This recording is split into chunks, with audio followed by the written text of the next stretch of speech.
This weekend, it's the big one, and I'll be heading out to Matlock to race the National Hill Climb up Bank Road. However, as we all know, one of the best things about hill climbing is building a super light climbing bike. And in this video, I'm going to take you through my bike ready for the Nationals and all the little bits and tweaks I've changed to get it as light as possible. Let's get started with the BMC Hill Climb machine.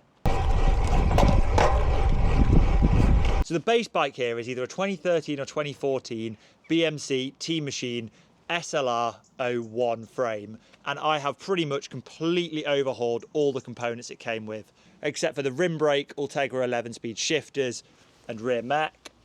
Then I'm running a single SRAM red chain set, as that's pretty much one of the lightest you could get for a 24mm axle. I've got an S-Road cassette, which is pretty dirty and I need to give it a good clean before the weekend. And on my Ultegra mech, I have got this oversized pulley wheel, which I do really need to take off, but I don't want to have to shorten my chain, and at the minute, the chain length's perfect. In terms of brakes, I am using some very legitimate EE brakes, or G4 brakes, they call them on Aliexpress. These were crazy light and dropped a ton of weight off the build. Running the cables to them, I've got a lot of this ultralight aluminium housing, as I've not found any issues with performance and it's not being used for many miles, this bike, so I don't have any worries about like the cables corroding or any of that. And to be honest with you, don't really use the brakes anyway. For the saddle, this is an exciting new upgrade I've just switched to. This saddle I got off Aliexpress weighs in at 61 grams and has replaced my old mixed 7D saddle, which I think is around 110 grams. So yeah, that's another 50 grams saved. Up front, I've got the Cockpit 38cm ultralight handlebars that even have internal routing. Now these are a bit flimsy, are a bit flexy, but they only weigh, I think, less than 150 grams, which is phenomenal. Obviously got another EE G4 brake up front. I could have probably saved a little bit of weight here by switching away from the stock Garmin mount, but I don't want to have any issues on the day. So yeah, I'm running just a standard stock Garmin mount up front. And there is still one brake outer I haven't switched to the little red aluminium stuff. On here, I'll be running an 840 on the day. And yeah, again, with unlimited budget, if you're a weight weenie, well, first up, you could just run no computer or power meter, but you could even run like an Edge 130, which is the tiny little one that can't do navigation. But if all you care about is your power numbers and recording, that'd be fine.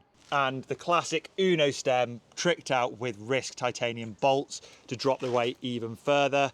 Inside here, I've got an ultralight expander that I got for a couple of quid off Aliexpress, which again saves quite a bit of weight. Pretty much every bolt I could on this frame, I've swapped over to titanium, including things like the seat clamp bolt, gone for titanium through axles, which are really light, and I've got no front mech as we're running 1x. For wheels, these are my Elite Wheels Edge first generation. On the front, I've paired it with a 28mm Maxxis High Road SL tyre with a TPU tube.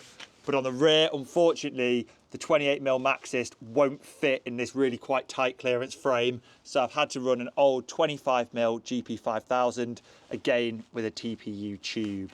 And of course, you'll have to stick around to the end of the video where I'm going to get the bike on the scales so we can see what it weighs. For pedals, I will be running some Favero Asioma Duos. Currently, they're on another bike where I'm testing another power meter. So as soon as I've finished with that video, I'll be swapping them over to this bike. They weigh pretty much bob on 300 grams. So add 300 grams to whatever I weigh this in at, and that'll be the on-the-day race weight. The bottle cage will be coming off once I finish my warm-up, and that'll knock maybe 25 grams off of my race weight.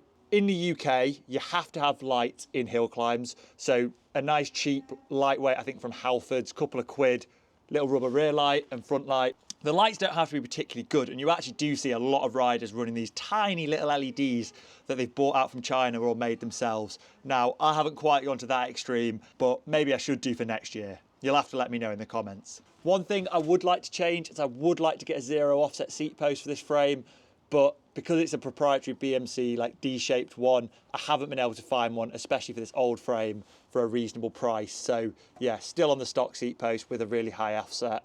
A slightly sketchy tweak I've made is to make the chain line better with this 1x chain set in the lower gears. Since I know it's going to be quite a steep climb, I've only actually got 5 bolts in my chain ring, and that's because these SRAM red chain rings use what they call their hidden bolt design, where both the rings bolt into the back of the front crank. So when I'm running this 1x ring in the little ring position, It's really far off the back of the crank, but it means that when I'm in my large sprockets at the rear, my chain line is far more efficient than having it in a big ring position and basically cross-chaining the whole time. So yeah, who knows how it's going to go on the day. I'm not really sure about my form. I've not really been training enough for it. But as we know, Harry Mac's bike is weighing in at under 5 kilos. So when he inevitably beats me, we know why it is. It's not because he's so much fitter than me. No, it's because my bike's still heavier than his, despite all the upgrades I've made. Now, all in, for all these upgrades, I think this build only cost me about 1,200 quid, including the original frame set, which, you know, for a bike that weighs in at about 5.5 kilos, you really can't complain at. Now, yes, it's very much a one-trick pony,